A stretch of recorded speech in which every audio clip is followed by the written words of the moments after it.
Hey guys, Energy here. Today we're going to be talking about 2018 Optic LeBron, specifically the PSA 9.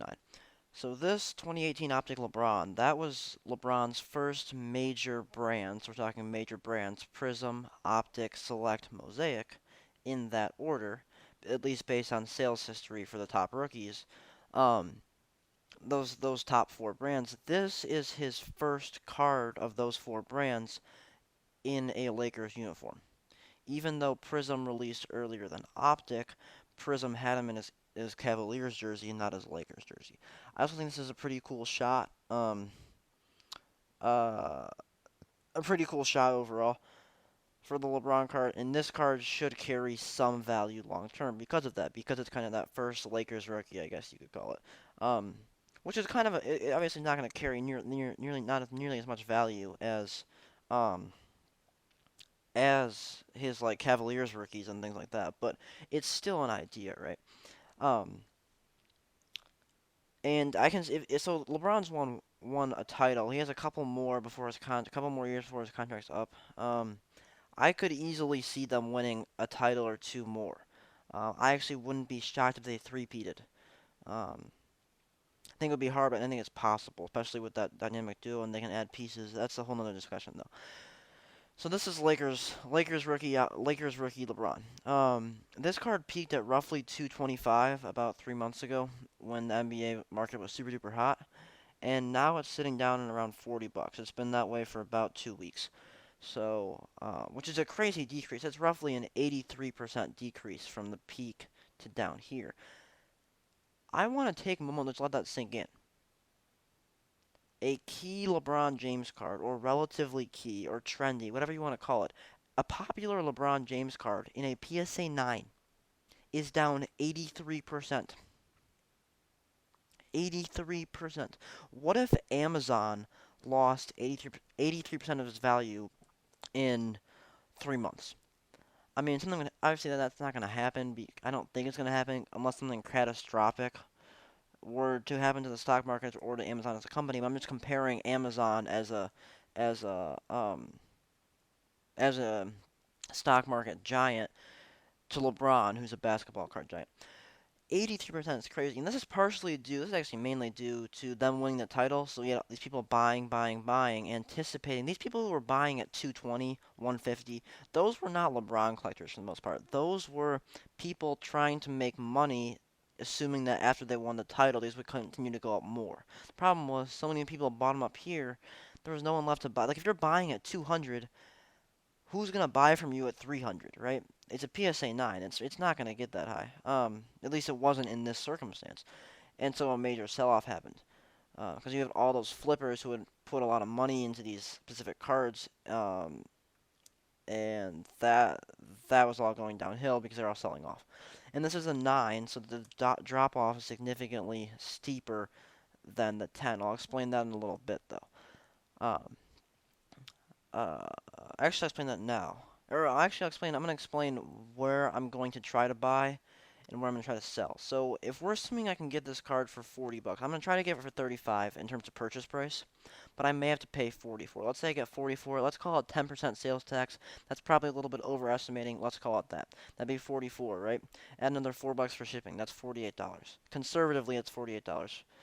Um, if I were to buy this for 48 in, I would look to sell somewhere between 120 and 150 conservatively.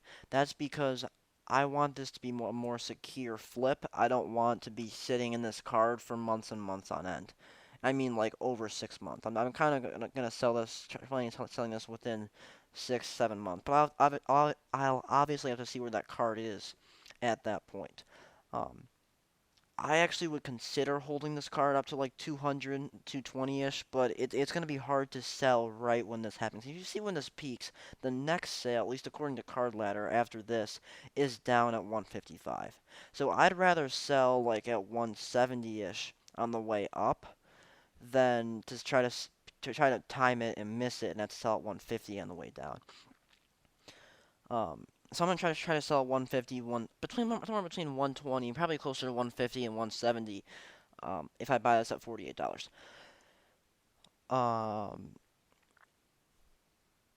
Yeah, I'm gonna explain why the 9 is so volatile compared to the 10, which kind of makes it risky as a flip. But if we look at the PSA 10 graph, it's much more steady. We just take a moment. Look how off center this card is.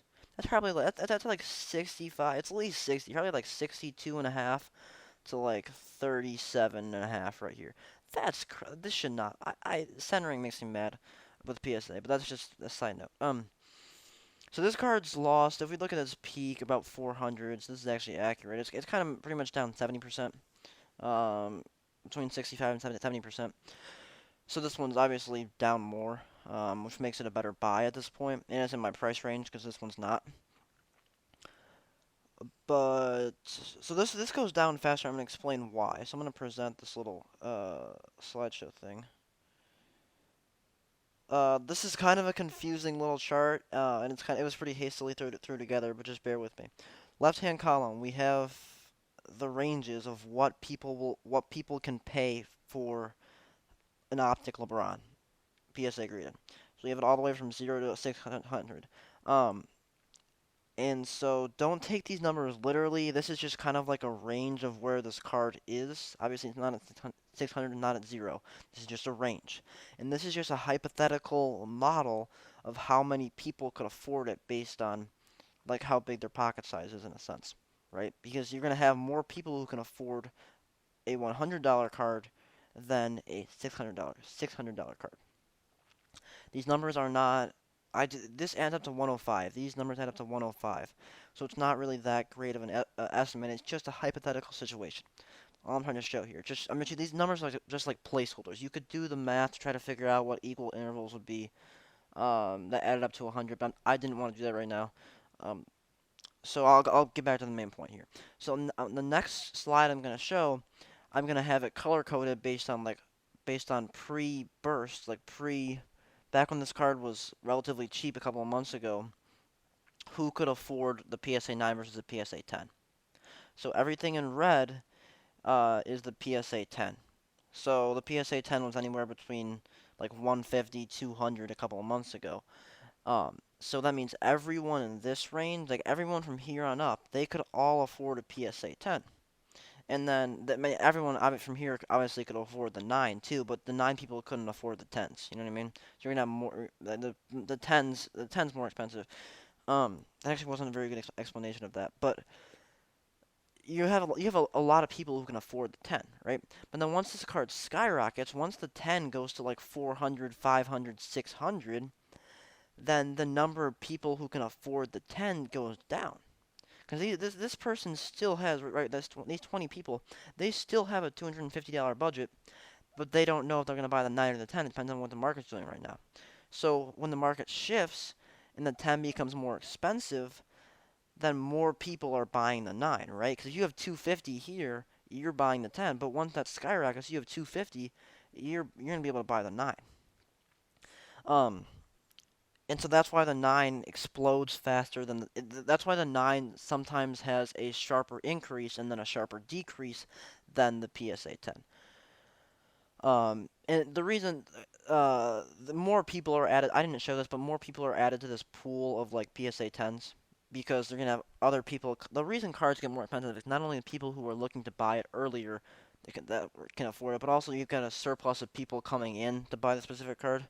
Um, that's not really my point here. My point is the 9 explodes faster because the number of people who can afford the 9 goes up.